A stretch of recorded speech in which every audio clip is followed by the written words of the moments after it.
What's up, everybody? Justin here to do my SmackDown Live October 10th, 2017 after Hell in a Cell 2017 review. Here we go. Started off with Shane McMahon, Kevin Owens, Hell in a Cell highlights of their epic brawl war they had inside and outside and on top of the cell. It was very good. I really enjoyed Hell in a Cell. Except for Jinder retaining and Randy Rusev was bad. Really bad booking. But Kevin Owens, Shane McMahon highlights, that was good stuff. Sami Zayn helping Owens off the table, that was great. So up first, the Usos come out. The new tag team champions for 5 times. They've been tag team champions. Usos are come out, cut a promo, and say we want the New Day to come out because we got something to say to them. Out comes the New Day. They get a huge pop. Woods and Big E could not really dance or do much clapping because they were sore and injured. Kofi, though, he was dancing because he wasn't in the match. So New Day gets in the ring. Usos start talking to them. New Day then talks. And then the Usos say, what we're trying to say is, we respect you. We respect you guys. And that was a good moment. The crowd was giving both teams a standing ovation. And in my opinion, the Usos and the New Day, both of those teams right now are the best teams that the WWE has. Those are the 2 very best tag teams the WWE has. Maybe in the entire wrestling business, the Usos and the New Day are at the top of their game. They are the very best right now. Don't you dare leave any comments saying the Young Bucks are the best, because they're not. They're just spot monkeys. Spot monkeys, and all they know how to do is super kicks. That's the only wrestling move they know. So it was great to say we got nothing but respect for you guys, and then out comes the Hype Bros. Their music hits. Hype Bros come out. Don't really get a good reaction at all. They got no reaction. Hype Bros come out, Mojo's on the mic. Nobody cared. I didn't care. And then one of the Usos say, Mojo, you were on the bench. You need to play in the NFL because you were on the bench. That was damn funny. And probably true. But at least Mojo's good enough to, I guess, get drafted by a team in the NFL. So then out comes Gable and Benjamin. They come out. They get a big pop. Gable talks on the mic a little bit, saying we are the best team here. We deserve a title shot because we beat the Hype Bros at the kickoff at Hell in a Cell. So then Breezango comes out. They get a huge pop. They got the biggest pop out of all 4 of these teams. On the outside, Breezango get a huge pop, really super over. Then out comes the Ascension. They barely get a reaction. And they tried to cut a promo on one of the Ascension. I don't know which one. I think it was Connor or Victor, one of them. They get on the mic and say, we are tired of being on the sidelines in the wasteland. Well, that's probably true. I'm sure they're tired of it, but no one really cares to see them because the main roster, the booking of them, buried them, made them a joke years ago. And now the fans just don't give a damn to see them at all. Out comes Daniel Bryan, the GM. Daniel Bryan comes out. He gets a huge pop, huge reaction for Daniel Bryan. He kind of turned heel a little bit. He's told the Usos and the New Day, get out of the ring. He says, get out of the ring right now. I told you, get out of the ring. And then Daniel Bryan says, we're going to have a fatal 4-way. Whoever wins becomes the number 1 contenders for the Usos tag team titles. So the first match of the night was a fatal 4-way. The Ascension versus Breezango versus Gable and Benjamin versus Hype Bros. I enjoyed it. Gable and Benjamin win. It was a good first match for SmackDown Live. The crowd was pretty hype. They were in Michigan, I think Grand Rapids, Michigan. So then, backstage, Lana with Tamina. Lana's talking to Natalya in a backstage segment, and Lana looked glorious. She always does. So then, Charlotte shows up, and Natalya says to Charlotte, oh, you're here, and you must have broke your dad's heart again, because she lost on Sunday. Something about you must have broke your daddy's heart again or something.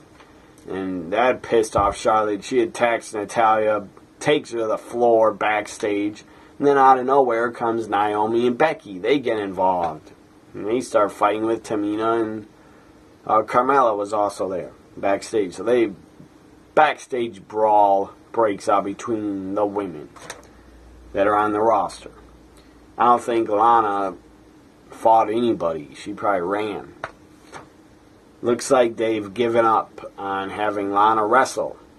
Looks like they're done with having her wrestle. At least she got to work a couple matches on the main roster. So anyways, up next we had Baron Corbin. Backstage, Baron Corbin, the new U.S. champion, backstage interview. Then we have Becky Lynch. Up next, Becky Lynch takes on Carmella. Becky basically destroyed her.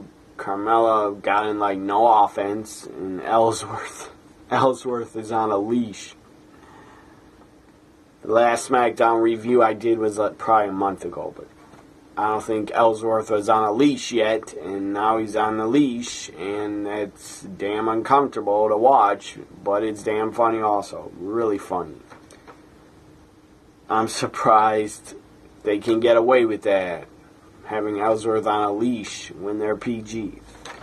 So Becky wins, Carmella taps out really quick. It wasn't much of a match. Becky dominated.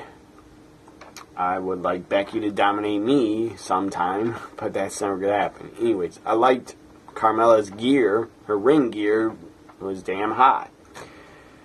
So up next, Kevin Owens comes out to the ring. They hyped it up. Up next, we're going to hear from Kevin Owens. Kevin Owens comes out, gets a pretty good reaction.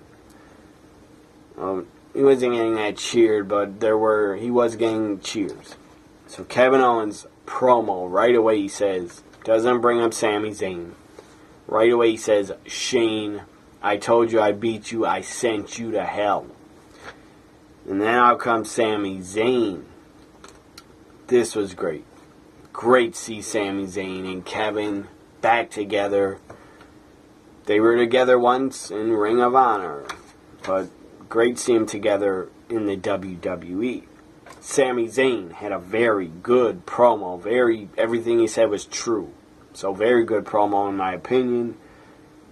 Then after it, they end the promo saying, ladies and gentlemen, Kevin Owens goes, ladies and gentlemen, Sami Zayn holds up Sami's hand. And Sami goes, no, no, no. He says no. Sami goes, everybody, ladies and gentlemen, Kevin Owens holds up Kevin's hand. And Kevin does it again. It was fantastic. Really good stuff. And Sami did get some boos, but he wasn't booed out of the arena. I think if Zayn and Owens, when they become a team, I think they're going to be cheered a lot. They're going to mostly be cheered by the fans. And if they win the tag titles, they will really be cheered. Zayn and Owens against the Usos, those could be some good tag team matches. So up next we had Aiden English and Rusev. What are they doing with Rusev?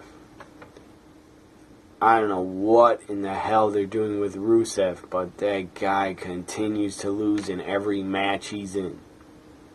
Pathetic. They don't know what to do with the guy. Have Rusev turn babyface and go up against Corbin for the U.S. title. Have that happen. Or have Rusev challenge Jinder. Do something with the guy. Stop having him job in every single match he's in. Every TV match he's in, he jobs. Except for when he defeated Orton in like a few seconds like 2 weeks ago.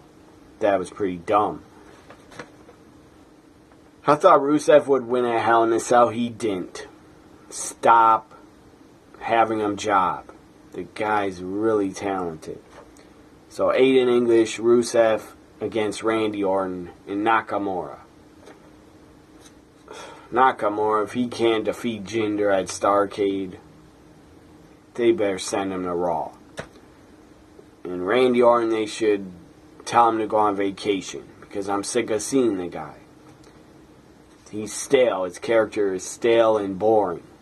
Randy Orton, Nakamura win. Shocker. I knew they would. And Rusev loses again, and Aiden English, that guy does nothing but job and take RKOs. Aiden English must have taken like 50 RKOs already in the past 3 months. So anyways, Orton, Nakamura win. I expected it, and I didn't care for the match. It was nice to see Nakamura's entrance. That gets me hype, but I didn't care about the match. Now we go to a backstage promo. It was pretty cool. Two giant monsters standing together had these giant, I don't know what to call them, giant hammers, like Thor hammers that the superhero Thor holds, those hammers, giant hammers. Well, they were holding two giant hammers. And I thought right away when I saw them, one of them's got to be Luke Harper, and the other one's probably Eric Rowan, because they're both monsters and they're both really tall. So it was them.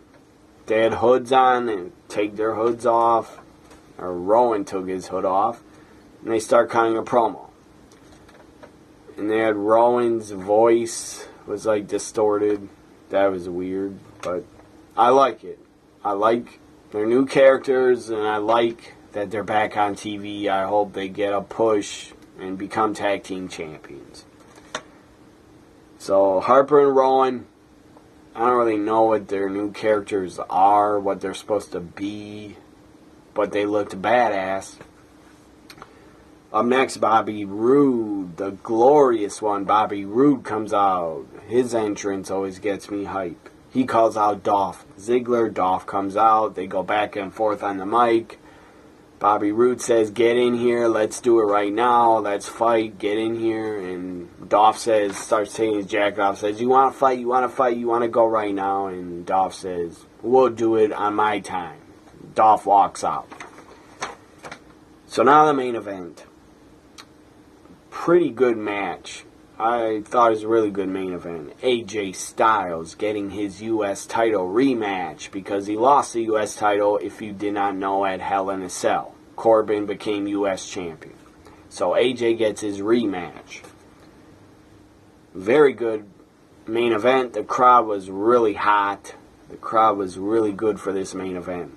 They didn't burn out because it's not a 3-hour Raw. That's why they're more hype. So very good. Corbin wins, hits the end of days, wins it. Corbin retains, still U.S. champion. I don't know what they're going to do with AJ. I hope AJ Styles gets a challenge for the WWE title at Survivor Series or right after it, because AJ should be WWE champion again, and AJ, if he faces Jinder, AJ better win the title from Jinder. And if I was WWE, I would have AJ go into WrestleMania as WWE champion and defend it. So there's my SmackDown Live review for the SmackDown after Hell in a Cell. What was I going to say now? Oh yeah, no gender on this episode of SmackDown Live. No WWE Champion, no gender juice. Let me think. Why no gender? Let me think. Oh yeah, because he sucks. And the ratings would go way down. Every minute he's on TV, every time he shows up, I'm sure the ratings fall, down. That's where they go. Every time Jinder shows up on SmackDown. So to not have the WWE Champion even on the show, to me that says a lot. That they don't give a rat's ass about him. Or they know he's a ratings killer. Also, think about this. Think about it. Jinder was not even in the main event at the SmackDown pay-per-view Hell in a Cell. Jinder did not even main event.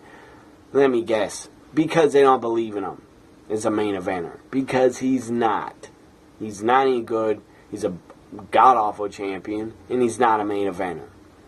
If he was, him and Nakamura should have main evented. But he wasn't. And Nakamura is a main eventer. If Vince would treat him like one, but he's not treating him like a main eventer. So Jinder did not main event the pay-per-view and did not main event this SmackDown.